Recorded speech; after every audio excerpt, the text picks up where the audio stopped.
Bringing people and communities together on seclosounds.org. Your listening station.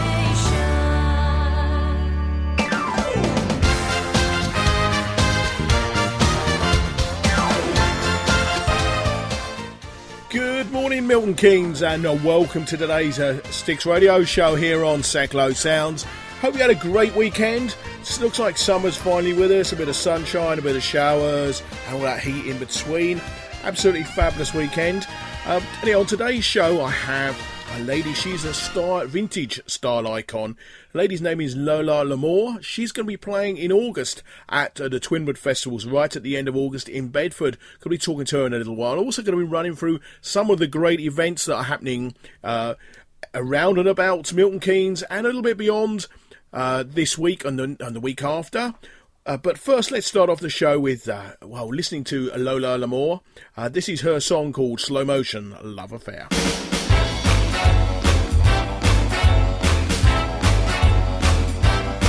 I look you up, and then I look you down. Yes, I like just what I found. Now you're standing. I use any disguise to win. That loving look in your eyes, but I'm stuck in slow motion love affair. Stuck in slow motion, chasing after you, but never getting anywhere. Slow motion love affair.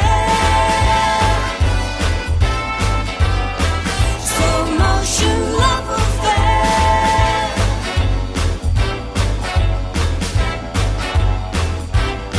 Yes, it's a crime. This crazy love of mine put on hold. One frame at a time, and there's nothing, baby, that I won't do if it means, if it means we're catching up with you. But I'm stuck in slow motion love affair. Stuck in slow motion, chasing after you, but never getting anywhere. Slow motion love affair.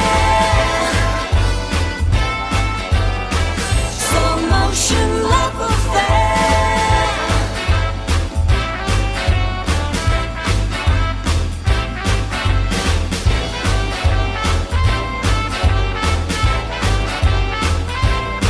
Yes, I'm stuck in slow motion love affair. Stuck in slow motion, chasing after you, but never getting anywhere. Slow motion love affair. Slow motion love affair.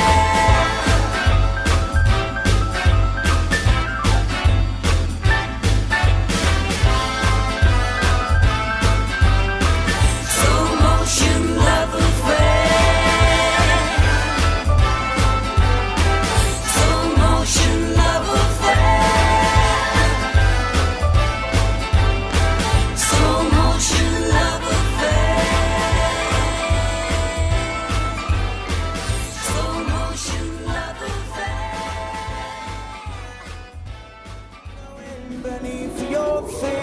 Hi, I'm Jimmy James Jones. I am the host of Spotlight, Milton Keynes' largest prize talent search brought to you by New Money Entertainment. We've been looking for the best musical talent in Milton Keynes and the surrounding areas since July last year. From hundreds of submissions, we now have 8 semi-finalists, and we are now putting the fans in control. It's over to you, the listener, to choose who your favourite performer is by placing your vote on the artist profile page.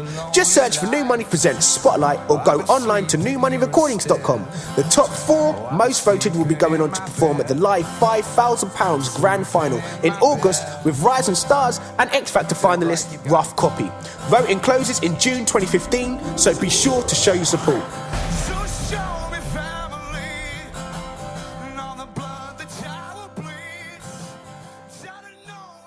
Okay, today on the show I have a lady called Lola Lamour, and we just heard her track Slow Motion Love Affair from her new EP, vintage EP. How are you doing today, Lola? I'm fine, thank you. How are you? I'm okay. As always, we badger on as always, like professionals like yourself. Well, I've had an interesting morning. I've been feeding a lamb this morning, so that's really random, isn't it? You've been doing what? Feeding a lamb? Yeah. Okay. That's a random morning. It is a random morning. Yeah, it's worth getting up for, I think, as well. It was good fun. Do you know what? That's something I've never done, and I probably would enjoy. But so hopefully nobody rings in and says I've got loads of lambs I want feeding. So whoa, I recommend it. It was good. Was it therapeutic? Yeah, it was beautiful, but I did want to bring it home. Okay, well you wanted to bring it home, or you didn't? Yeah, I did. I wanted to bring it home. Oh no! That's not the thing to do. You leave them behind. You feed them, leave them behind. I know. So the Slow Motion Love Affair is your new single as well, isn't it? Yes. Tell us a little bit about that song, and we'll talk about you and the music and other things as well in a little while. Okay, well that's I sing solo. I've got two bands. The Lamours is my big band, and these are the new numbers that we've been doing. So I've been writing songs with a friend of mine called Andy Dawson, and it's a new thing for me. So I'm into songwriting, and I'm really enjoying it. And we've tried to come up with an EP of 4 songs with a retro feel. You can't really pigeonhole it into any particular era, but they have a retro feel. Okay. I mean, yeah, this vintage thing, and we will touch on it in a little while, is very big at the moment. I've seen a few people around doing it, and I find it very interesting, because I remember Peggy Lee, and I remember Doris Day, and all those sort of golden era of music. I'm just about old enough. My dad used to play me Peggy Lee, and that when I was a young lad. Yeah. I grew up sort of listening. I think it's been a massive influence right from when, it's just as far as I can remember, really. And, Sunday afternoons watching old films, and, I'd then get into the whole aspect of the films. I love the music, I love the clothes, I love the look, the style, the sets, the cars, just everything about it, and it's just been a huge part of my life. And as soon as I sort of grew up and became a teenager and could wear what I want and sort of go out buying records and all that sort of thing, that was just all I was interested in, and that sound and the whole glamour of it, I think, really tugged at me. I first got invited to a show about 4 or 5 years ago. Yeah. It was called The History of the Big Bands. Yeah. And it was a gentleman from the X Factor called Andy Abraham. Right. Now, Andy's been on the show. I've sort of interviewed Andy a couple of times. He lives locally to me, and he invited me along to the show. And I thought, I'm not sure it's for me. Do you know what? I went and I had a blast. You see. I had a great night. It was a Friday or Saturday night. I had a really good night. It was about 5 or 6 years ago. Yeah. And he did all the Duke Ellington stuff. Yeah, I think most people, no matter what sort of music they're into, there's sort of, I don't know whether it's something about a bygone age. There's a little pull from this era, and there's something lovely about it. I don't know whether it's comforting or I don't know what it is, but it's just something. But I just think it's all quite glamorous and fab. And of course, Bedford has a little bit of history with sort of the big bands, with the famous Glenn Miller incident, and there's a new show touring at the moment, or going to be touring, and it's coming to the area, called Glenn Miller, and it stars none other than Tommy Steele. No way, really? Yes, it's touring. I think it's just opened a couple of weeks ago, and Tommy Steele, I think he's playing Glenn Miller. Wow, I've just seen the posters for it, and I'm hoping to get to. I think it's on around about September time in the MK area, so I'm hoping to get to see that as well. Oh, yeah, that sounds really good. I might come down myself. Yeah, it's well worth it. Yeah, I'm not sure quite where it is, but if you go on MK Theatre's website, just give them a big plug, that's fine. Yeah. It's there. It's only just been announced, so I think it looks like it's going to be a great show. Yeah, and because there's classic music, isn't it? Again, it's in the mood and all that business. I saw one a couple of years ago called Bugle Boy, which inspired me as well. Which was it was basically the Glenn Miller story, like they did with Robert Mitchum. Was it Robert Mitchum? James Stewart. Sorry, I always get those two confused. I'm a big James Stewart fan. James Stewart did play Glenn Miller. It was very much of the story and telling the story, and I think that's what great songs and great eras tell stories, don't they? Yeah, absolutely. And obviously, it's, the fact that it disappeared and the mystery. It's the same when anybody dies young under mysterious circumstances. There's always conspiracy theories, and that's always interesting to people, and people find that interesting. So, it makes them a legend in effect, isn't it? Really.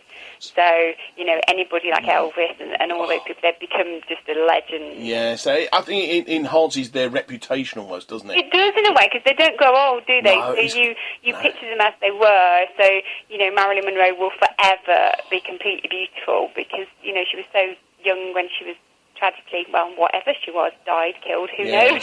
Well, there's so many theories. To me, she was the archetypal lady. I mean, she died when I was quite young. Yeah. I've been to the States and seen where some of the stuff where she was when they shot Something Like It Hot and that. Oh, wow! And it's amazing. And she's still very much the icon. You see that the one with the dress blowing up. Yeah, they are, and I think because this vintage scene, and there's so many icons, style icons like her, Audrey Hepburn, Grace Kelly. They sort of never go out of fashion, do they? So no, not at all. The whole scene and the music and everything, it's still always very at the forefront. Because that classic Audrey Hepburn Breakfast at Tiffany with her smoking that cigar. Or exactly. Cigarette on and people just know these tunes, and the old music you've got people like Michael Bublé and stuff redoing old songs, and they're still really popular today. So that vein of music and that style is obviously popular with everybody, lots of people from all different ages, which is great. Yeah. So the song we heard, Slow Motion Love Affair, is there a story behind it? Not really, no. It's just a slow motion love affair, is it? You see, obviously, I know but you expect me to say things about songs that...